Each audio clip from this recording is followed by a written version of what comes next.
22. Heather, POV. The Queen was waiting for me by the front door. She looked pleased. We were 10 minutes early. She eyed me up and down, scrutinizing my clothing choice. But I just looked at her, waiting for her to make some comment.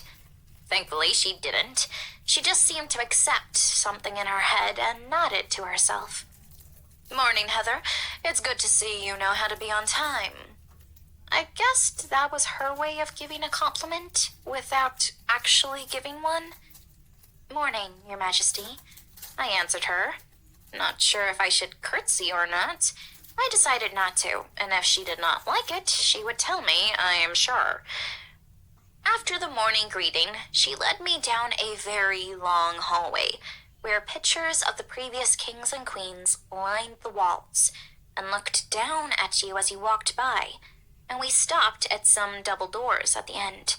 When the doors were swung open, I could not stop my mouth from dropping open. There was a huge room, a very large desk in the middle, and a number of smaller desks dotted around it, each with a computer and a telephone, and stationery. She guided me to a desk on the right side of the largest one, and I looked down at the desk and the comfortable-looking chair tucked under it, and I groaned internally at being in this large room and hoped it would not be here all day, every day. It would send me crazy at being cooped up in here for long periods of time. "This will be your desk. The login information and guide on how to use the programs are in the folder in the top drawer. When you're not out and about doing other duties, this is where you will be, until you get used to the castle procedures and policies. For today, I'd like you to just sit here and learn about the programs and how to use that phone. It will be tricky when you start to use it. I've left you some small tasks to do on a notepad in the drawer that will help you navigate through the program," the Queen said with a nonchalant attitude, like she did not actually really care what was on that notepad, just that I was going to be stuck here for a while. I hate it already. With that said, the Queen turned tail and left the room, leaving me looking at my new place of work and wondering how I was going to cope being stuck in a room all day long. I love being outside, not stuck in a stuffy office all day. The other desks were empty, and as the day dragged on, no one entered the room, and none of the phones rang. I was finding that this was going to become a very long day. The program was easy, one I already knew how to use. It was a program I'd convinced one of my uncles to put in his office and had shown him how to use it.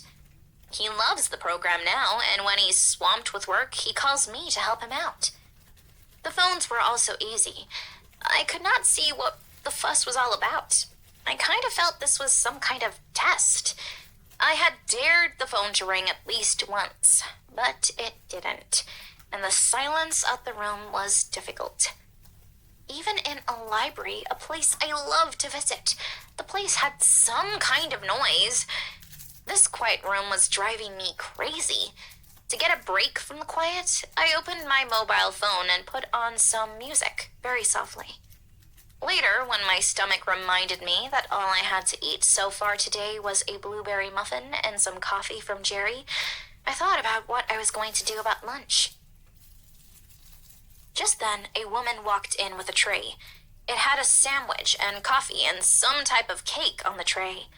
She curtsied to me and placed the tray on my desk, curtsied again, and left. I didn't know what to do about being curtsied to. I guess I'll have to accept that change too, considering who I am about to be mated to. I really did not like this gig one bit.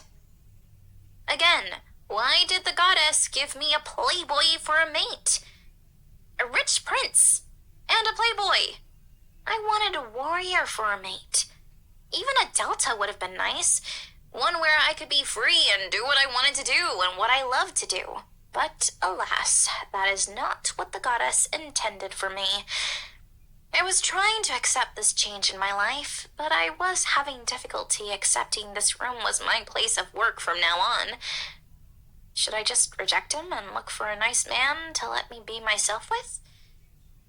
I ate the sandwich, but left the cake aside.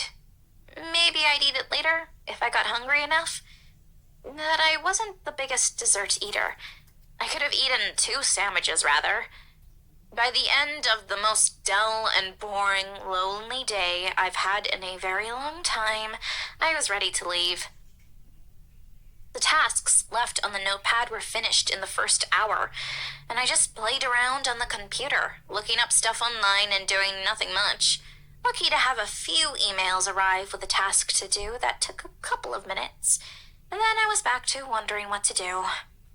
I walked over to the window and looked out at the gardeners, happily doing what they do in the garden, and I was a little jealous that they were out there enjoying the warm sunshine, and I was stuck here, feeling sorry for myself. The moment my mobile chimed to say that it was 3 o'clock, I was more than happy to stand up and walk out that door. I had just made it down the very long hallway when the Queen popped out of a room that I had just passed and walked with me to the entrance. "How did you go today? Get the hang of the program okay?" she asked.